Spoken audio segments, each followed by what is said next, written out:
Nako, heto na mga kaubayan, walang kawala, hinubaran ng katotohanan itong si Senator Lacson ni Senator Rodante Marcoleta.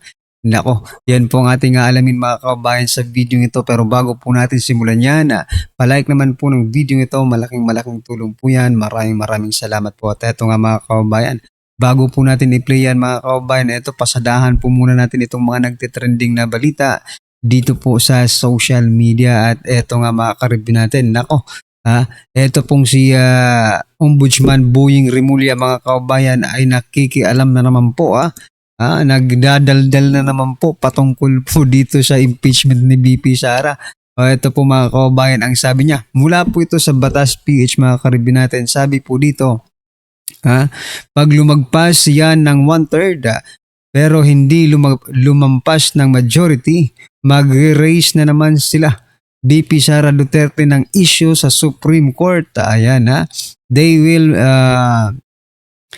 make a justiciable case. Ayan, sabi po, at out of it, dadaan na naman yan sa Supreme Court, ididili na naman nila yan. Kung ididili po nila yan, no? At yan pong sinasabi ni Boying Rimulya. Ang tanong ko po sa iyo, kasi ikaw naman po ay isang ombudsman, ikaw ay isang abogado, di ba? Legal po ba ang gagawin nila o illegal? Ayun lang naman po yun, di ba? Nasa batas po ba yun or wala sa batas? Di ba? Kasi kung wala sa batas, dapat kang magdaldal, dapat kang magreklamo. Oo, huwag kayong pumunta dyan sa Supreme Court kasi illegal ang Supreme Court. Hindi pwede dyan sa Supreme Court dahil illegal. Pero kung legal naman po ang ginagawa ng Duterte, kahit ano pa man po yan, basta legal, di ba? Ma-stop lang, di ba? Itong mga ginagawa ng House of Representatives na mga panggigipit, okay yun mga kababayan, di ba? As long as they are following the law, anong problema mo ngayon, Boying Rimulya? Di ba? Wala kang dapat ikabahala. Dahil sumusunod naman sila sa batas, hindi gaya sa inyo.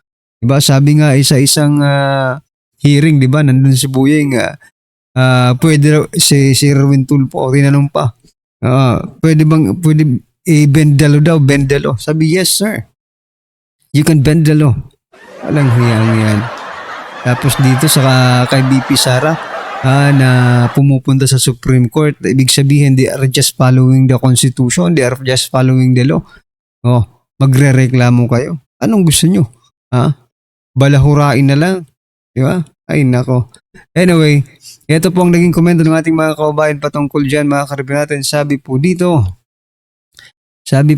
ni Daniel, he is now a fortune teller and even his thoughts of the future are low bending. Oo nga, pati yung pangungula niya low bending pa rin mga bending dalo pa rin, okay? Sabi dito ni Philip, ano pakialam ni Crispin kung tatakbo si Sara sa Supreme Court? Karapatan ng BP yan, hindi naman halata na takot sila kay Sara. Correct.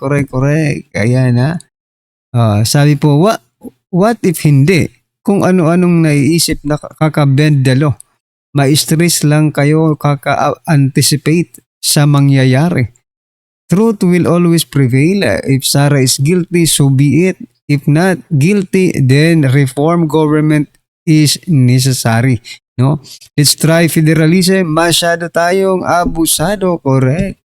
Masyado kayong abusado. Yan po ang sabi ni hindi ko mabasa yung pangalan nasa ibang lengguwahe. Okay? Sabi po dito, bias na gobyerno. Bias na gobyerno, lalo na si Boying and Brothers.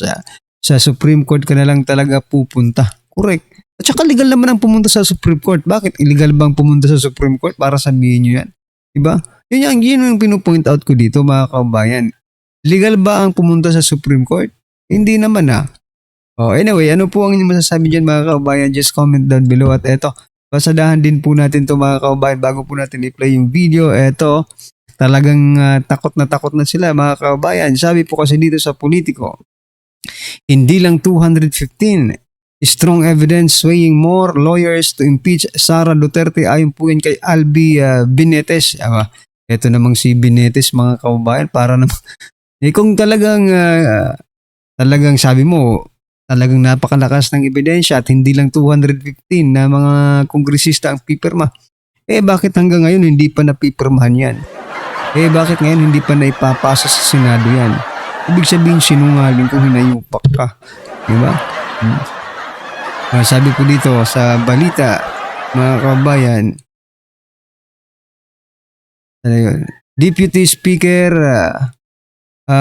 Negros Oriental Representative Albi Benitez expressed belief that more lawmakers would support the impeachment of Vice President Sara Duterte after seeing the evidence presented during the impeachment proceeding. Anong ebidensya? Anong ebidensya ang nandoon sa hearing nila? Wala naman. Kasi nungalingan nga lang yung pinapakita nila dun, di ba? Ito pong naging komento ng ating mga kabayan sa pahayag na yan. Sabi po dito, maletagang, ayan na, maletagang katuloy. Okay. Otro kagangaran, ayan, evidence is the key. Klaro man, now, para hindi sa makadagan presidente sa 2028, correct? Diba? As it said, only in this Congress crooks. Cohorts in the wild crooks kill each other. I wonder why, aba? Nag-fishing na gani, dila to gather evidence kay wala sila ebidensya. Ayan. Wala pa. Po impeachment, tanim ebidensya pa lang po ang meron. Oo nga. Correct ka dyan ito. Si Kawater Angelo, correct ka dyan bro ha. Wala pa pong impeachment. Tanim ebidensya pa lang po ang meron tayo ngayon mga kababayan. Ay nako.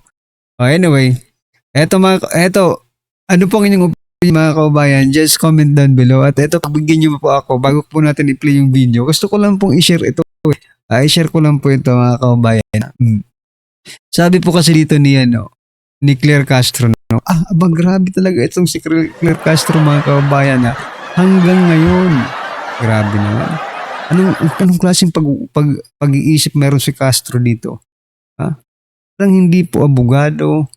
Hindi ko alam kung mga kababayan, kahit hindi ka nakapag-aral, maiintindihan mo yung sinasabi dito ni Castro Maiintindihan mo talagang bobo ang inayupak na ito. Tingnan nyo naman. Sabi niya po dito, bell ni dating Pangulong Duterte isa umano sa dahilan kaya umabot sa 18.49 trillion ang utang ng Pilipinas ngayon sa palasyo. Inayupak ka. Sinisi mo pa ang dating administrasyon, Castro. Anong utak meron ka? Hindi mo ba naririnig yung sarili mo? Hindi mo ba naririnig yung sarili mo? Build. Ibig sabihin, meron pong nakikita. At ramdam yun ng taong bayan. Hindi lang build. May pandemic pa, Castro, partida pa yan sa inyo. Pero hanggang ngayon, patapos na ang termino ng amo mo, hinayupak ka. Pa rin, si dating Pangulong Duterte pa rin, ang build pa talaga ang sinisi mo. Grabe ang bababaeng ito mga kababayan. Diba? Nakakainit lang ng ulo kasi parang hindi niya naiintindihan. Parang si President Bongbong Marcos, diba? Pag nagsasalita siya, parang minsan hindi naiintindihan yung sinasabi niya. Ganito rin si Castro na hawa na sa sobrang yung sweet. Sweet ba yung dalawa? Ay nako. Isipin mo yan Build pa ni former President Duterte ang ginawang sangkalan para pagtakpan ang kanilang pangungutang. Ito pong naging komento ng ating mga kababayan patungkol dyan. Sabi po dito ni Alex, si Marcos ang laki ang utang, walang project. Correct. That's what I'm trying to point out bro. Mel Labio, noong nakalipas na admin, napunta naman sa tama ang tax ng Pilipino. Pero ngayon, malaki ang tama, kaya napunta sa maleta ang tax ng Pilipino. Mga buhaya kayo. Diba? At least, sabi po, ito. Sabi po dito ni Larry and Belen, okay? Sabi niya po dito, at least, nakita yung inutang kung saan ginastos, di kagaya ngayon, utang ng utang sa maleta pala ilalaan. Correct, diba? Ito yung, for example, ito mga kababayan yung example ko dito. For example, ikaw ay isang OFW, di ba? Yung tax mo, yung sweldo mo. Padala ka ng padala sa pamilya mo. Din yung pamilya mo dito, mga kababayan, di ba? Nag-build ng bahay, di ba? Nagpapagawa ng bahay, nagninegosyo. At least nakikita mo, di ba? Pag uwi mo dito, meron kang makikita, thank you because eto na yung pinaghirapan ko. So, yung OFW, yun yung taong bayan. Tayo yun, mga kaubayan, okay? Nagbabayad ng tax. Ngayon, kapag, for example, padala ka ng padala ng sahod mo, tapos wala pa lang napupuntahan, ginagastos lang kung ano-ano. Dito yung pamilya mo, hindi man lang makaano, di ba? Dahil ginastos sa iba. Wala, nagsugal, kung ano-ano lang, di ba? So, yan, pinaka-perfect example. Walang napuntahan. Utang tayo ng utang, mga kababayan, pero wala naman pong napupuntahan yung inuutang. Nako po. Ay, nako. Ano pong masasabi nyo dito? Talagang iinit ang ulo nyo dito kay Claire Castro, mga kababayan. Just comment down below, no? At eto na nga, mga kababayan, pasadahan na po natin yung video. Pasok ka. Kay Marcoleta, napaka-importante ko kasi, alam mo, ito nakaraan, si Lacson, dalawang kanyang binitawan. Una, wala daw mastermind sa flood control. Controversy of flood control scandal. Wala daw mastermind. Pangalawa, kesyo meron daw allocable si Marcoleta. Di ba? Talagang nililihis niya yung issue eh. Hanggang ngayon, ang inaantay ng taong bayan, imbestigahan ng Blue Ribbon. Ngayon, talagang pinatatagal mo para umabot sa impeachment, para wala na kayong panahon sa Blue Ribbon. Tama, mali? Unang issue dito patungkol kay wala daw mastermind. Kasi ano na ito, importante ko nating malaman ito kung bakit ganito ang pahayag ni ito. I don't think there's an overall mastermind kasi nga, di ba, driven by greed. Walang iisang tao na kumokontrol o nagkukumasa ng yaring korupsyon. Ayan. Okay. Sorry po. Sa flood control projects sa buong bansa. Ayon kay Senate Blue Ribbon Committee Chairperson Panfilo Ping Lacson, ang anomalyang nangyari ay maituturing ng microcosm o may mga sari-sariling mastermind sa bawat rehiyon o district engineering office. Base sa mga naging pagdinig ng komite, ayon kay Senator Lacson, lumalabas na mayroong organisadong sabwatan sa pagitan ng Department of Public Works and Highways officials at iba pang opisyal ng pamahalaan.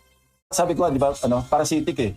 Para bang walang tigil na ng but merong organized ng grupo pero within a certain agency, within a certain district engineering office like the Bulacan. Yun, talaga sindikato yun. Dagdag ng committee chair, bagamat si Zaldico ang dating House Appropriations Chairperson na nag-aaproba ng pondo, hindi siya agad matatawag na mastermind, maliban na lamang kung may matibay na ebidensyang magpapatunay na siya ang overall manipulator ng nangyaring katiwalian. There's no evidence. Walang isang taong pwedeng magtumand sa lahat ng RD, not even the DPWH Secretary, na ito. Merong mastermind. So, ano pala, mga kabayan, yung sinasabi ni Zaldico? Di ba? Si Zaldico nga mismo nagsabi na may mastermind eh. Pero sa investigasyon ni Lacson, walang mastermind. Eto nakakapagtaka na po itong mga kababayan. Grabe talagang nagagawa ng pera. Kung pera man ang dahilan nito. Di ba? Bakit? Tinataya mo na ang prinsipyo mo eh. Yung ikaw, di ba? Yung pagiging ikaw. Hindi naman ikaw yung yung ikaw na ngayon, Lacson. Hindi ikaw yan eh. Yung noong ikaw, yung dating ikaw, yun ang hinahanap ng tao. Pero bakit ganito, mga kaubayan? Mukhang ano ba ito? Nakulam ba ito si Lacson? Nakulam ng pera? Nako po Sa Bulacan, may mastermind. Sa Mindoro, may mastermind. Pero may mga interlocking parang interventions. Ako, maglagay ako dito sa region mo, meron ako dyan. Isang tao. Sandali Chine-check ko kung lumalabas yung audio animal.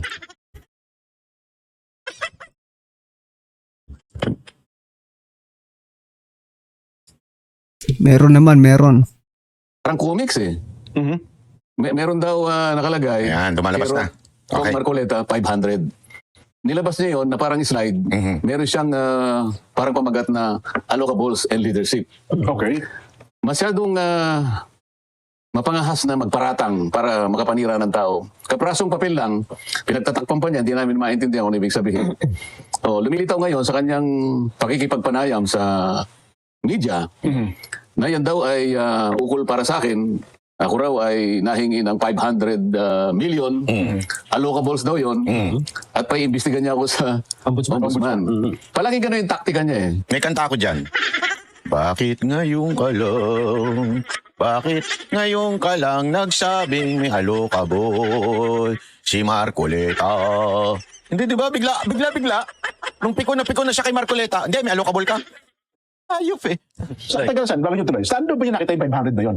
Saan, ano ba meron doon? Parang hindi namin alam yun. Sabi niya na binigay daw sa kanya na hindi, yung sulat mismo. Sulat po yun. kamay daw. Merong marginal note ng dating, yung namayapa na Yusek Cabral. Okay, opo. At hindi na makakapagsalita yun. Ayop yan. Hindi ko sinasabi na Montakin mo, ang witness mo ay yung taong patay na. So, hindi siya makakapagsalita. Hindi siya matatanong. So, tatanggapin na lang natin na katotohanan yung sinabi niya? Ayop talaga to si Lacson, no? Alam mo dyan, kung ang binabanggit niya ay katulad ng mga halos lahat ng mambabatas ay ginagawa, yung pag-i-endorso o pagre-request ng mga pagawaing bayan Opo. na hinihingi ng mga constituents. Oho. Halimbawa, katulad ko, may hihingi ng pabor na, Sir, pwede po ba ninyong endorse ang proyektong ito? Makakatulong po ito sa aming komunidad. Matagal na po kasi hinihingi ng mga tao ito eh. Oho. Hindi po namin maitawid ang ganito, tsaka ganito. Napakarami pong alalahanin. Kaya kung titingnan mo naman, Jen, suportado ng napakaraming dokumento, may resolusyon ng LGU, Municipal Resolution. mga asosasyon Tama. na nakatira doon, at meron pang mga pirma ng mga district engineers, mga regional directors. Ipagkakait mo ba yung may tutulong mo na inaasahan nila na baka sakaling ang i-consider ng pamahalaan kung ikaw ay isa sa nakapag-endorso? Opo. Maring hindi lang naman ako makakagawa, lalapit din sila sa mga ibang kandidato, gagawin din ang kandidato. At matagal ng practice yun, Sen. Oh, maski naman kay doon sa privilege speech, hindi muna natin sasabihin ng pangalan, maya-maya ng konti lang. Siya naman inamin niya, ito yung mga legal naman na gawain. Wala akong masama. Walang illegal doon. Opo. Ang totoo niyan, siya ang kauna-unahang nagpasaring sa mga senador ng 19 Congress. Ano ba yun? Nagsisimula pa lang kami noon eh. Naalala ko, pinasaringan niya yung mga senador ng 19 Congress. Wala pa ako doon dahil papasok ako 20th Congress na eh. Yes po. Halos lahat kanya ng mga senador ng 19 Congress ay nakabahagi ay nakapagbigay ng insertions na ang total niyan ay halos 100 bilyon. Ngayon, nagalit sa kanya yung mga senador. Ay, opo. Natatandaan ko. Sabi siguro nila, ano naman ang masama kung halimbawa nakapag-suggest kami, nakapag-request kami, nakapag-endorse kami, sang-ayon sa pakiusap ng ating mga constituents. Wala namang masama doon. Ba't sinasabi mo yan? Ngayon, nagpaliwanag ngayon. Tama naman yun. Wala namang masama kasi trabaho naman na talaga nila yun eh. Yung, ito, pondohan nyo naman tong project na to. Ang masama ay na-connecta mo yung kontraktor doon sa pambabatas. Di ba? Ano pinagkaiba doon sa Kamara? Sa Kamara, hindi lang in-endorse ng congressman, sila mismo ay kontraktor. Di ba? Hindi nga sila nakialam lang dun sa issue. Sila mismo yung kontraktor. Dito, pasasabi natin, halimbawa, senador, pondohan mo, halimbawa si Bongo. Pondohan nyo naman yung Malasakit Center. Ang masama doon, kung kay Bongo bibili ng gamot. Hindi naman ganun eh. Dito, ganun din. Kunwari, pondohan mo naman itong sasabihin mo sa executive, pondohan nyo itong lugar na ito kasi humihingi sila ng tulong. Ang masama dyan, kung maikonekta ni Lacson, yung itong issue na ito, na merong kontraktor na kasama si Marcoleta dyan. Kasama So yan mga kababayan, talagang bistadong-bistada na itong si Lacson mga kababayan, no? Anyway, ano po ang inyong opinion, reaction patungkol dyan mga kababayan? Just comment down below. At syempre, huwag mong kalimutang i-like ang video ito. Malaking tulong po yan. Maraming salamat po.